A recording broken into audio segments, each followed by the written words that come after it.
Hello cinephiles, welcome to the 44th episode of the Boys comic series, जहां हम the boys volume 12 issue 70 से 72 तक को cover करेंगे।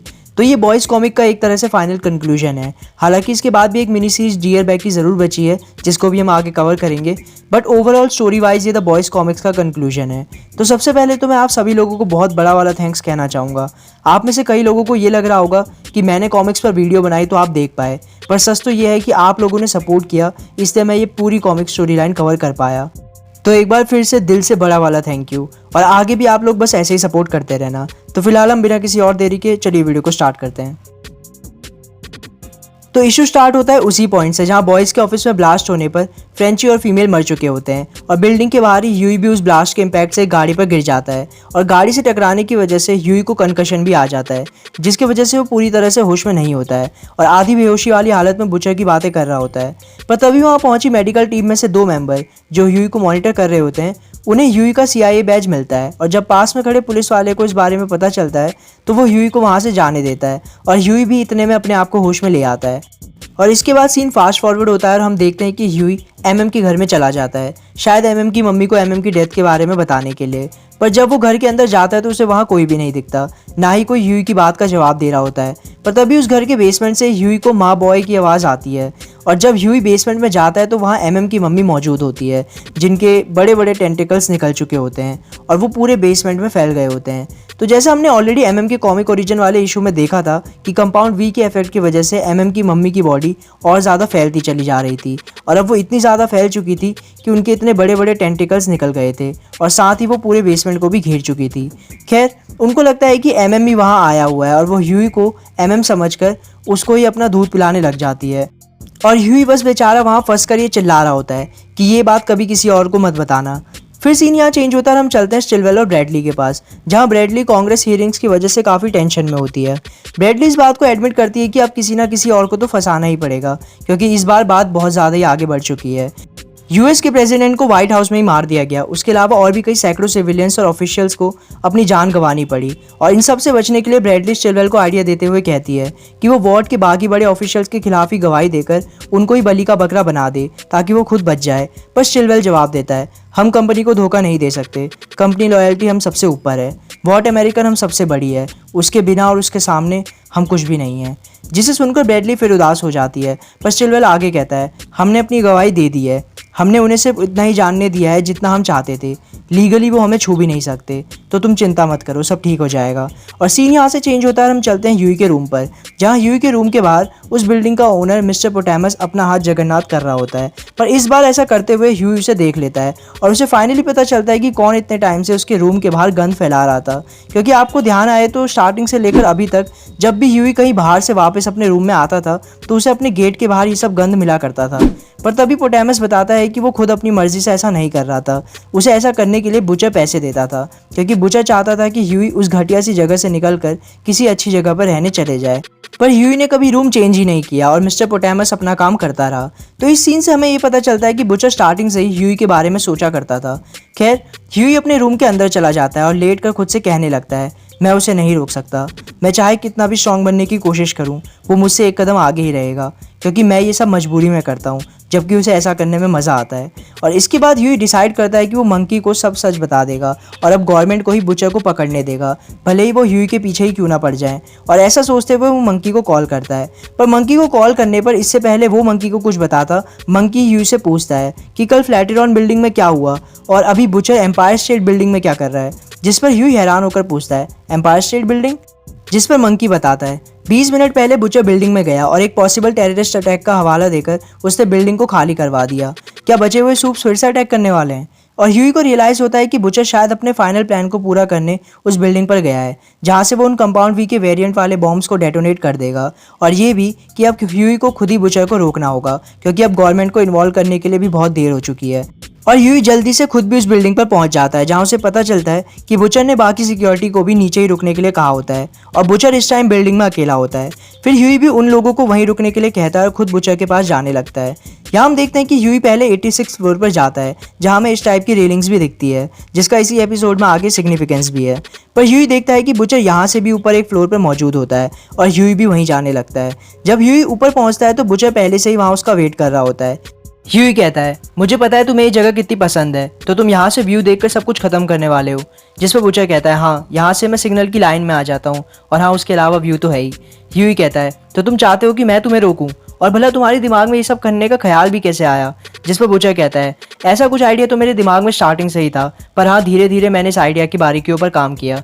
जिस पर ह्यूई कहता है, ये पागलपन है। बुचर कहता है, हाँ मुझे पता है, कभी कभी मुझे खुद भी ऐसी फीलिंग आती है कि मुझे ये सब नहीं करना चाहिए, पर ऐसा होना ज़रूरी है।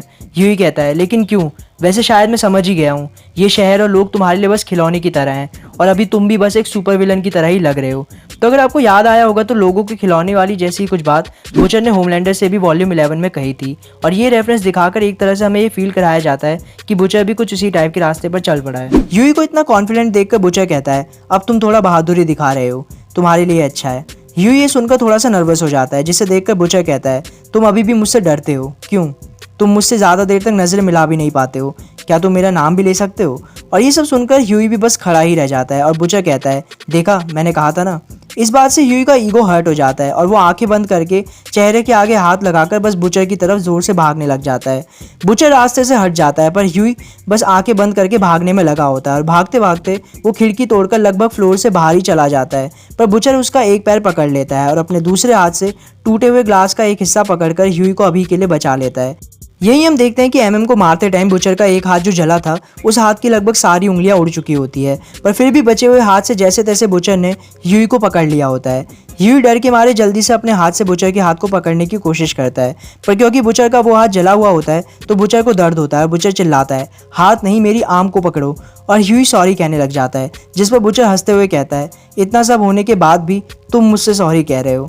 पर बुचर ये कह ही रहा होता है कि तभी ग्लास का वो टुकड़ा जो बुचर ने पकड़ रखा होता है वो टूट जाता है, और वो दोनों उस फ्लोर से गिरकर 86 फ्लोर पर गिर जाते हैं, जिसे हमने थोड़ी देर पहले ही देखा था। ह्यूई रेलिंग पर गिर गया होता है, जहां उसका एक पैर एक बार में फंस गया होता है और उसमें से बुरी तरह से खून निकल रहा होता है। वहीं गिरने पर शायद बुचर के स्पाइन पर चोट लग जाती है, जिसकी वजह से बुचर के गले से नीचे का हिस्सा काम करना बंद कर देता है। हालांकि हमें यहाँ एक प्लॉट होल देखने को भी मिलता है, क्योंकि ये जो बार्स होते हैं ये बैंडेड होते हैं, तो ऊपर से गिरने पर ह्यूई का पैर इसमें कैसे फंस जाता है ये हमें एक्सप्लेन नहीं किया जाता है।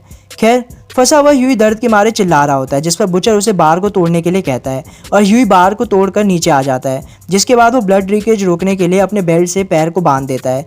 यहीं हम देखते हैं कि ह्यूई का फ़ोन पूरी तरह से टूट चुका होता है, पर उनकी किस्मत से वो बम डेटोनेटर दूसरी तरफ से गिरता है और डेटोनेट नहीं होता है, जिसके बाद ह्यूई रोने लग जाता है। बुचर को लगता है कि ह्यूई अभी जो कुछ भी हुआ उसके वजह से रो रहा है, पर ह्यूई कहता है, तुम एमएम फ्रेंची और फीमेल के साथ ऐसा कैसे कर सकते हो? जिस पर बुचर कहता है, मैं कभी भी ऐसा नहीं चाहता था, मुझे लगा था मैं तुम लोगों को यहाँ से दूर रखकर अपना प्लान पूरा कर दूंगा और एंड में तुम सबके साथ ही आराम से मर जाऊंगा। पर ह्यूई कहता है, पर फिर भी तुम उन लोगों के साथ ऐसा कैसे कर सकते हो?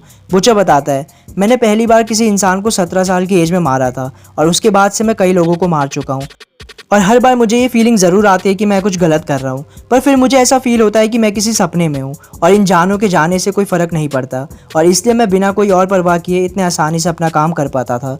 पता नहीं, हो सकता है मैं भी किसी तरह का साइकोपैथ हूँ। ह्यूई कहता है, और मुझे तुम्हें रोकना था, क्यों? बिल्कुल तुम्हारे भाई की तरह, जो तुम्हें पहले ऐसे तरह के काम करने से रोकता था। बुचर कहता है, हाँ वो तुम्हारी तरह एक अच्छा इंसान था। ह्यूई कहता है, तो तुमने ये भी स्टार्टिंग से प्लान कर रखा था कि तुम किसी ऐसे इंसान को अपने पास रखोगे जो तुम्हें रोक ले? बुचर जवाब देता है, नहीं, ये भी स्टार्टिंग में बस एक आइडिया की तरह ही था, जैसे सभी सूप्स को मारने का प्लान था उस तरह से ही। फिर मैंने तुम्हारी फाइल देखी, पर जब मैं तुमसे मिला तब मुझे रियलाइज़ हुआ कि तुम भी मेरे भाई की तरह ही हो। ह्यूई पूछता है, पर तुम तो चाहते थे कि मैं टफ बनूं और तुम्हारी तरह लोगों को मारूं। बुचर कहता है, वो बस तुम्हें सर्वाइव करने लायक बनाने के लिए था, पर उन सब चीज़ों से कोई फ़र्क नहीं पड़ा। मुझे पता है कि इतना सब कुछ होने के बाद भी तुम्हें एट्रियन को मारना भी अच्छा नहीं लगा, और इसलिए मैंने तुम पर कोशिश करना छोड़ दिया। तुम्हें पता है, एक दिन मेरे मन में भी ये ख्याल आया था कि शायद मुझे अपने जैसे किसी इंसान को अपने आप को रोकने के लिए रखना चाहिए, पर यह भी बात है कि मेरे जैसा इंसान मुझे फिर रोकता ही नहीं। इन दी एंड तुम भी लैनी जैसे एक अच्छे इंसान निकले। ह्यूई कहता है, वैसे भी मैं जैसा हूँ वैसा नहीं होता तो शायद तुम 1 मिनट पहले मेरी जान बचाने की कोशिश ही नहीं करते। बुचर कहता है, और अभी हम यहाँ इस हालत में नहीं होते। तुमने बिल्कुल सही कहा। ह्यूई रोते हुए ही कहता है, मैं यहाँ तुमसे ऐसे बात कर रहा हूँ जैसे कुछ हुआ ही ना हो, और मैं अभी भी यकीन नहीं कर पा रहा हूँ कि तुम ऐसे बन चुके हो। बुचर जवाब देता है, मुझे भी अच्छा नहीं लग रहा, पर फिर मैं ही वो इंसान था जिसने बॉयज़ को दोबारा बनाया जब मैलरी हार मान चुका था। मैंने ही वॉगल बॉम्ब से काम करवाकर सूप्स को मारने का इंतज़ाम किया, वरना होमलैंडर सब कुछ ख़त्म कर देता। दुनिया को मेरे जैसे लोग चाहिए ही। बस ये है कि तुम्हें ये चिंता करनी चाहिए कि मुझ जैसे लोग अपने खाली टाइम में क्या करने लग जाते हैं। तो इस कन्वर्सेशन से हमें होमलैंडर या ब्लैक नॉयर और बुचर के बीच का एक बेसिक डिफरेंस दिखाया जाता है। वैसे ब्रॉडली आप देखें तो एंड में बुचर भी कुछ उसी टाइप का काम कर रहा था और उसी टाइप का इंसान बन गया था, पर इस सब के बीच में भी वो चाह रहा था कि ह्यूई या कोई और उसे रोक दे और इवन फ्रेंची फीमेल और मैलरी को छोड़ दे, तो बाकी जितने भी सूप्स या लोगों को उसने मारा वो कहीं ना कहीं गलत ही थे। पर हाँ, ये ज़रूर है कि इससे बुचर को खुद उनका जस्टिस करने या उन्हें मारने की आज़ादी नहीं मिल जाती, बट कहीं ना कहीं उसका इंटेंशन सही था। वहीं दूसरी तरफ ब्लैक नॉयर या होमलैंडर बस प्लेन साइको थे, स्पेशली ब्लैक नॉयर। उनके लिए कुछ सही गलत जैसा नहीं था, उन्हें जैसा अच्छा लगा वैसे ही उन्होंने किया। खैर, यूही कहता है ये पुलिस वाले कब तक आएंगे, और इसके साथ सीन चेंज होता है और हम चलते हैं ब्रैडली के पास, जो स्टिलवेल को कॉल लगा रही होती है पर वो कॉल उठा नहीं रहा होता। तभी ब्रैडली टीवी पर देखती है कि स्टिलवेल तो कांग्रेस में गया होता है, ये कांग्रेस नहीं, ये कांग्रेस। और हमें और ब्रैडली को यहाँ पता चलता है कि स्टिलवेल ने कांग्रेस को ये गवाही दे दी होती है कि व्हाइट हाउस में जो कुछ भी हुआ उसमें ब्रैडली का हाथ था, क्योंकि जैसा आपको याद ही होगा इस इंसिडेंट के कुछ टाइम पहले ही स्टिलवेल ने खुद ब्रैडली को सुपर ह्यूमन डिवीजन का कंट्रोल दे दिया होता है। और स्टिलवेल ये भी कहता है कि वो इस चीज़ में अपनी गलती ज़रूर मानता है कि उसने ब्रैडली को इस काम के लिए अपॉइंट किया, पर वो ये भी कहता है कि उसने साथ में ब्रैडली को कहा था कि वो 7 टीम पर ज़्यादा ध्यान रखे, पर ब्रैडली ने उसकी बात पर ध्यान नहीं दिया और एंड में 7 ने ये सब कर दिया। यही हम टीवी पर उस दिन का फुटेज देखते हैं जब ब्रैडली पहली बार कांग्रेस हियरिंग में जा रही होती है, और अब हमें रीज़न समझ आता है कि क्यों स्टिलवेल ने खुद उसे दूसरा रास्ता नहीं बताया और ना ही वो उसके साथ उस दिन आया, क्योंकि वो चाहता था कि ब्रैडली ही पब्लिक के सामने रहे और पब्लिक ब्रैडली को ही सारी गलती का जिम्मेदार माने। आगे हमें यह भी बताया जाता है कि वॉट के सीईओ ने भी सारा भांडा ब्रैडली पर फोड़ दिया होता है और कुल मिलाकर वॉट और उसके इतनी सारी गलतियों का सारा ठीकरा ब्रैडली के सर मर दिया जाता है। और ये सब सुनकर ब्रैडली पूरी तरीके से धोखा खाई हुई महसूस करती है, क्योंकि पहली बात ब्रैडली तो बस अभी अभी आई थी, तो उसके आने से पहले जो कुछ भी हुआ था उसमें उसकी कोई गलती थी ही नहीं। दूसरी बात, जब से वो आई भी थी तब से उसने भी भले ही गलतियां करी हो, पर वो सब में अकेली नहीं थी, स्टिलवेल और वॉट उसके साथ था।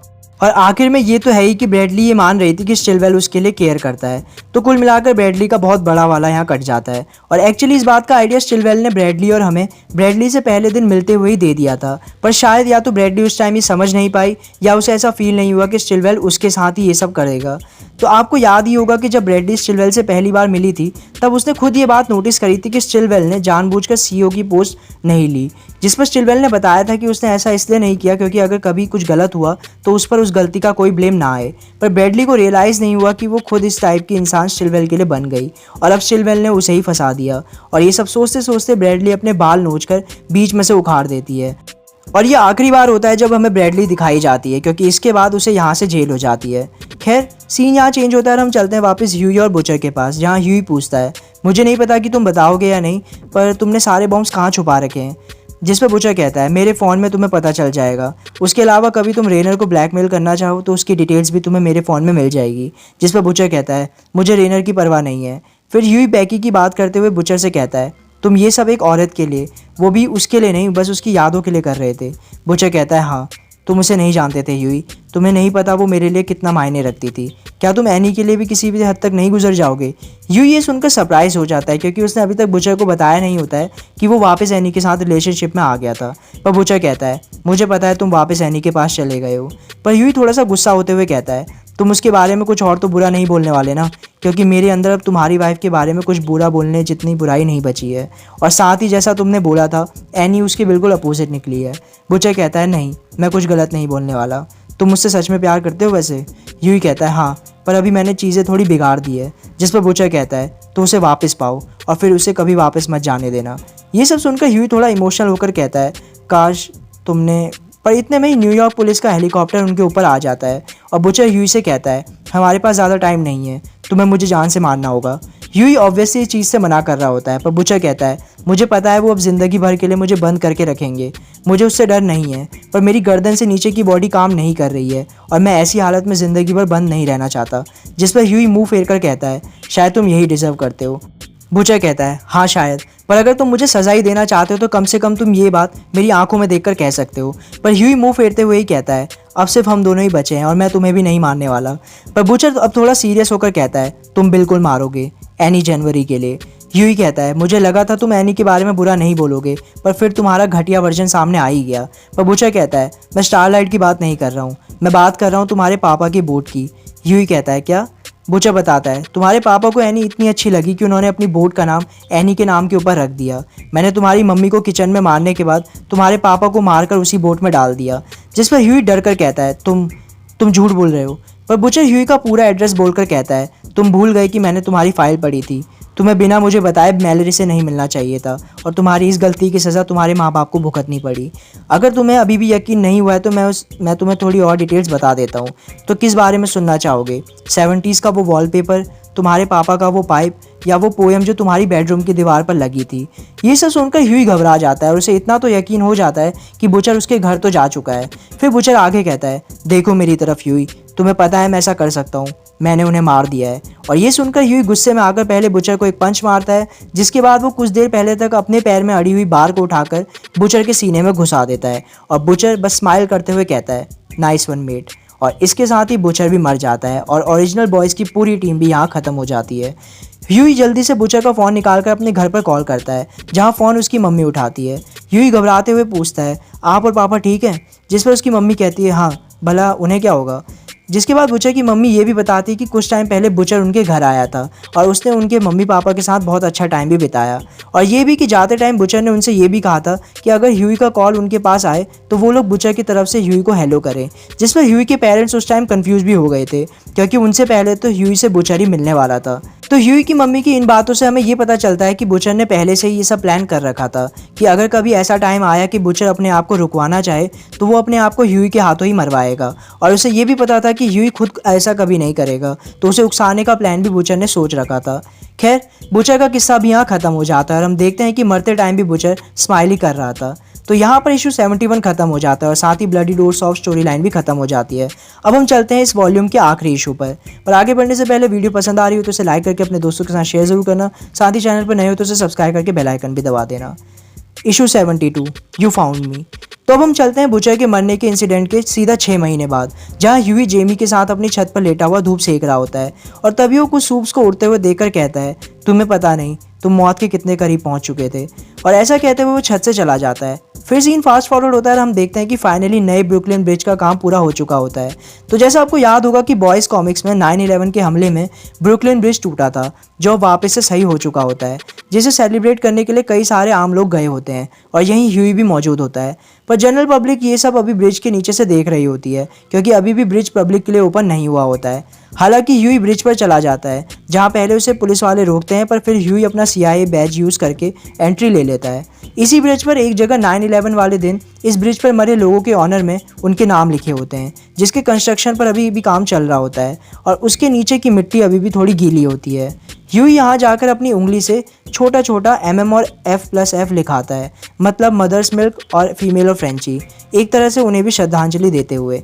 इसके बाद हम देखते हैं कि ह्यूई ने स्टिलवेल को भी वहाँ बुला रखा होता है। स्टिलवेल ह्यूई से पूछता है, मैं तुम्हारे लिए क्या कर सकता हूँ? जिस पर ह्यूई कहता है कि उसने ओबामा का इंटरव्यू देखा, जिससे ये बात पक्की हो गई है कि अब सूप्स या कंपाउंड वी का डिफेंस में कोई चांस नहीं है। तो यहाँ गार्थ एनिस ने हमें real life ex US president Barack Obama का भी रेफरेंस दिया है। खैर, स्टिलवेल कहता है, तो तुमने मुझे, पर ह्यूई उसकी बात को काटकर थोड़ा सीरियस होते हुए कहता है, नहीं, मैंने तुम्हें बुलाया क्योंकि मुझे पता चला कि तुमने अपनी कंपनी का नाम बदलकर अमेरिकन कंसोलिडेटेड रख दिया है और फिर से अपने वही काम शुरू कर दिए हैं।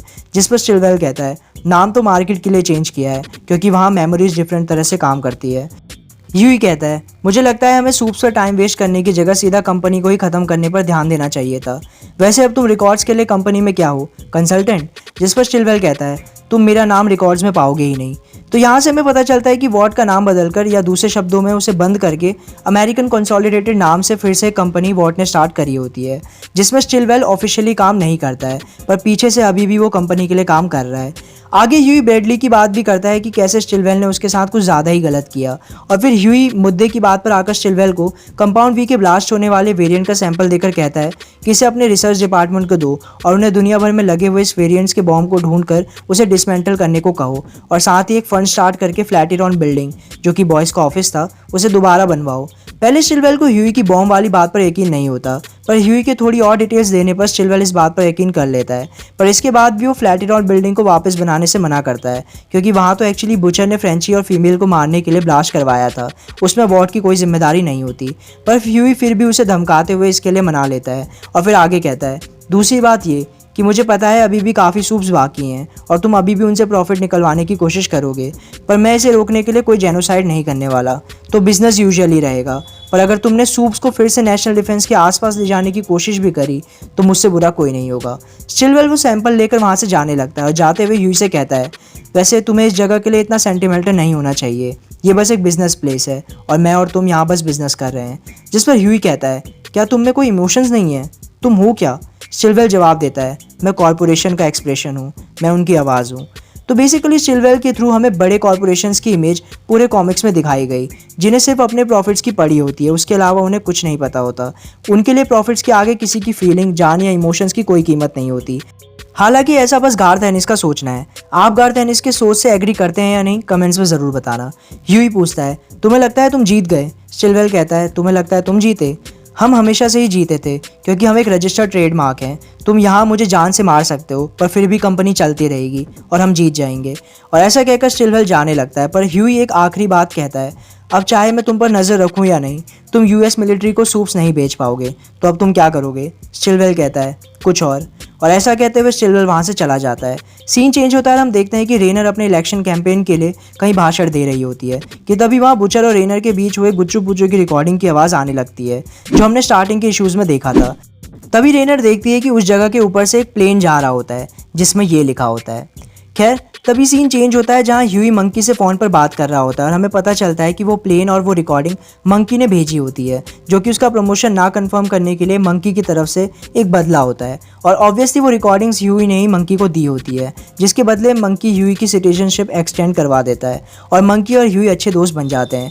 हालांकि हमें यहाँ ये भी बताया जाता है कि रेनर के मंकी का प्रमोशन कन्फर्म ना करने के बावजूद भी मंकी फ़िलहाल CIA का हेड होता है। खैर, ह्यूई कॉल काट कर वहाँ का नज़ारा एंजॉय करने लग जाता है और तभी हमें ह्यूई के पीछे किसी की परछाई दिखती है। पर अभी के लिए सीन यहाँ चेंज होता है और हम चलते हैं वॉर्ड की चेंज अवतार अमेरिकन कंसोलिडेटेड में, जहाँ स्टिलवेल नई सूप्स को देखने आया होता है। तो स्टिलवेल की कुछ एम्प्लॉयज़ वो नई टीम उसे दिखाते हैं, जिनकी टीम का नाम वो ट्रू रखते हैं। पर स्टिलवेल उन्हें देखकर कहता है, इसका तो खड़ा है। और एक्चुअली सच में इस वाले सूप का यहाँ कमांडो सख्त होता है। और ये सुनकर वहाँ खड़े बाकी एम्प्लॉयज़ भी हंसने लग जाते हैं। उसके अलावा हमें स्टिलवेल से पता चलता है कि डीप भी इसी टीम में मौजूद होता है, जो कि आप उसके मास्क से ही पहचान सकते हैं। तो ओरिजिनल 7 से सिर्फ डीप ही लास्ट वॉल्यूम में बचा था और अब हमें पता चलता है कि वो अभी भी जिंदा है और अभी भी वॉट या अब अमेरिकन कंसोलिडेटेड के साथ जुड़ा हुआ है। स्टिलवेल अपने एम्प्लॉयज़ से कहता है, ये फिर से वैसे ही दिख रहे हैं, तुम्हें स्टार्टिंग से इन पर काम करना होगा। जिस पर वो एम्प्लॉयज़ पूछते हैं, पर कहाँ से? जिस पर स्टिलवेल जवाब देता है, कुछ ऐसे से जो पहले से ही बेकार ना हो। पर उसका एक एम्प्लॉय कहता है, पर कैसे सर, क्योंकि ये कभी चेंज ही नहीं होने वाले, इनमें हमेशा ही कुछ ना कुछ प्रॉब्लम्स रहेंगी। पर स्टिलवेल उन्हें अनसुना करते हुए वहाँ से चला जाता है और अकेला खड़ा होकर अफसोस करते हुए खुद से कहता है, बैड प्रोडक्ट। तो फाइनली स्टिलवेल भी ये मान लेता है कि उनका प्रोडक्ट यानी कि ये सूप प्रोग्राम हमेशा से ही बस एक ख़राब प्रोडक्ट था। और भले ही कुछ देर पहले उसने ह्यूई से ये कहा था कि वो जीत गए हैं, पर सच ये था कि उनकी कंपनी भी इस जंग में हार चुकी थी और ये बात स्टिलवेल को भी पता थी। खैर, सीन चेंज होता है, हम वापस चलते हैं ह्यूई के पास, जहाँ हमें पता चलता है कि वो शैडो एनी की थी, जो वापस आ चुकी होती है। ह्यूई एनी को बताता है कि उसे डर था कि शायद एनी वापस नहीं आएगी, पर एनी बताती है कि जब ह्यूई ने बॉयज़ और बुचर के बीच में जो कुछ भी हुआ वो एनी को बताया तो वो मान गई और वापस आ गई।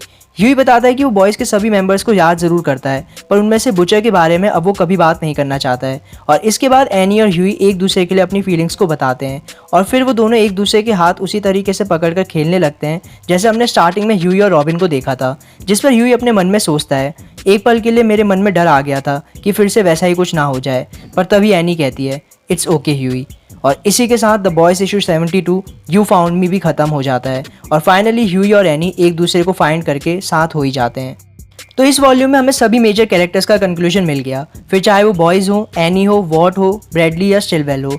आई स्टिल थिंक कि एटलीस्ट फीमेल और फ्रेंची को एक बेहतर एंडिंग मिलनी चाहिए थी, क्योंकि फीमेल ने स्टार्टिंग से ही दुख देखा था और फाइनली जब उसके साथ कुछ अच्छा हो रहा था तो बेचारी को मरना ही पड़ गया। उसके अलावा ह्यूई भी सबके बाद ज़्यादा स्ट्रॉन्ग कैरेक्टर बन गया। तो स्टार्टिंग के 2 या 3 वॉल्यूम्स में ज़रूर थोड़ी सी एवरेज स्टोरी हमें इस कॉमिक में दिखी थी, पर उसके बाद स्टोरी ने काफ़ी अच्छा पेस पकड़ा और आखिरी 2-3 वॉल्यूम्स तो बहुत ही बढ़िया रहे। फिलहाल आप कमेंट्स में बताइएगा कि आपको द बॉयज़ की एंडिंग कैसी लगी, क्या आप ऐसा ही कुछ शो में देखना चाहेंगे या नहीं। साथ ही ये भी बताइएगा कि एंड में आप बुचर के कैरेक्टर को कैसे देखते हैं, एक हीरो की तरह या एक विलन की तरह। तो इसके बाद डियर बैकी नाम से एक लास्ट वॉल्यूम बॉयज़ कॉमिक्स का बचा है, उसे भी हम अगले 1 या 2 वीडियो में कवर करेंगे। तो आज के लिए बस इतना ही। So thank you for watching cinephiles, मिलते हैं नेक्स्ट वीडियो में।